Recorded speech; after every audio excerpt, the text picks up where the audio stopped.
اللہ تعالیٰ کی ذات کے علاوہ ہر ایک شخص غلطیاں کرتا ہے. تو اگر آپ ہماری غلطیاں پوائنٹ آؤٹ نہیں کریں گے لیکن ایک مثبت طریقے سے کریں تاکہ ہم وہ سنیں بھی, تو یہ آپ سب سے درخواست ہوگی. تو میں دونوں سائڈ کے لوگوں کا بہت شکر گزار ہوں.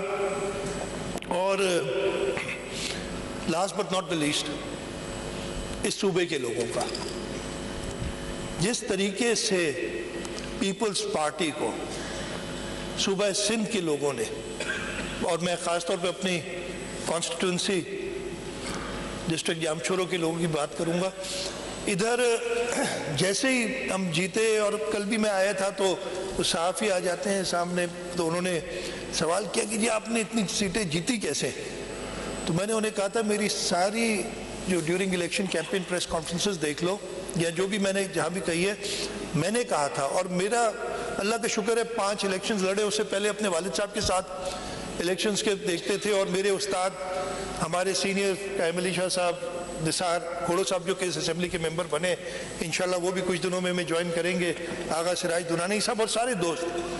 ہم لوگوں کی نبض کو جانتے ہیں, ہمیں پہلے سے پتا ہوتا ہے. میں آپ کو بتا رہا ہوں, یہ کوئی بات نہیں ہے, جیسے آپ لوگ بھی جو اپنی کانسٹیٹوئنسی میں کام کرتے ہیں انہیں پتا ہوتا ہے کہ کہاں جا رہے ہیں. اور میں نے کہا تھا, اور ادھی بیٹھی ہیں, انہوں نے مجھ سے پوچھا تھا آج سے کوئی مہینہ پہلے کہ کتنی سیٹیں لیں گی, میں نے کہا 90 to 95. ہم 89 پہ رک گئے, میں خود فیل ہو گیا, اور اس کی وجوہات ہیں, خیر کسی دن اس پہ بھی بات کریں گے کہ کیوں 2-3 سیٹیں ہیں جو چلے 90 میں 1 سیٹ کم ہوئی ہماری, کم از کم 1 سیٹ کم ہوئی. لیکن اس کے آپ نے دیکھا ہوگا چیئرمین بلاول بھٹو زرداری صاحب نے کہا ہے کہ ہاں ہمیں بھی بہت اعتراضات ہیں الیکشن پہ, ہمیں بھی خدشات ہیں, لیکن ہم قانونی راستہ اپنائیں گے.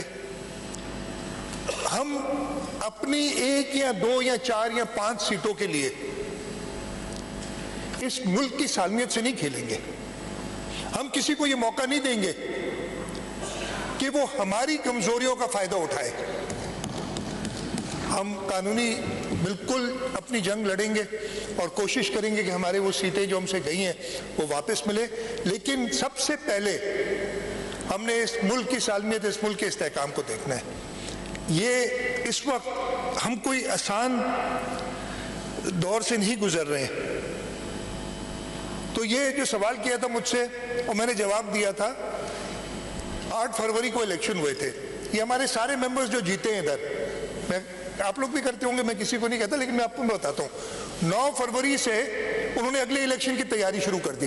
ہم الیکشن سے مہینے 2 مہینے پہلے تیاری نہیں کرتے, ہم اسی دن دیکھتے ہیں کہ کیا شارٹ کمنگز رہ گئی ہماری, اگر کسی نے ہمیں ووٹ نہیں کیے تو کیوں نہیں کیے, ان کو کیا تکلیف ہم سے ہوئی, کیا ان کی ہم ضروریات پوری نہیں کر سکے. اور یہی وجہ ہے کہ جیسے شرجیل میمن نے بتایا تھا, اور شرجیل کا میں قصہ وہ بنا رہی, پچھلی بار تو الیکشن کے اندر سے الیکشن جیل کے اندر سے الیکشن جیت گیا تھا, اس دفعہ تو باہر تھا, تو پھر تو ووٹ لینے ہی تھے نا. تو اسی دن ہم دیکھنے شروع کر دیتے ہیں کہ ہم نے اگلی الیکشن کے لیے کیسے تیاری کرنی ہے. اور یہی وجہ ہے کہ 2008 کے بعد 2013 میں جب ہم نے 5 سال مکمل کیے, قائم علی شاہ صاحب چیف منسٹر تھے, ہم نے 2008 سے زیادہ سیٹیں لی اور زیادہ ووٹ لیے. 2018 میں ہم نے 2013 سے بھی زیادہ سیٹیں لی اور زیادہ ووٹ لیے, اور اللہ تعالیٰ کے کرم سے 2024 میں ہم نے اپنے سارے پچھلے ریکارڈ توڑے. اب یہ ہم نے بینچ مارک بہت ہائی سیٹ کر دیا ہے. اب ہمیں اس صوبے کے لوگوں کی خدمت واقعی کرنی پڑے گی, اور انشاءاللہ تعالیٰ بہت ہی معذرت کے ساتھ اگلے جو اس سائڈ کے لوگ ادھر بھی شاید بہت سارے ہمارے بیٹھے ہوں گے, انشاءاللہ ہماری یہی کوشش رہے گی. لیکن ہم آپ سے بھی امید کرتے ہیں کہ آپ بھی ایک مثبت کردار ادا کر کے لوگوں کی خدمت کا سوچیں گے. اس اسمبلی جو فورم آپ کو ملا ہے صوبائی اسمبلی کا, اس کو اس طریقے سے استعمال کریں گے کہ لوگوں کی بہتری ہو.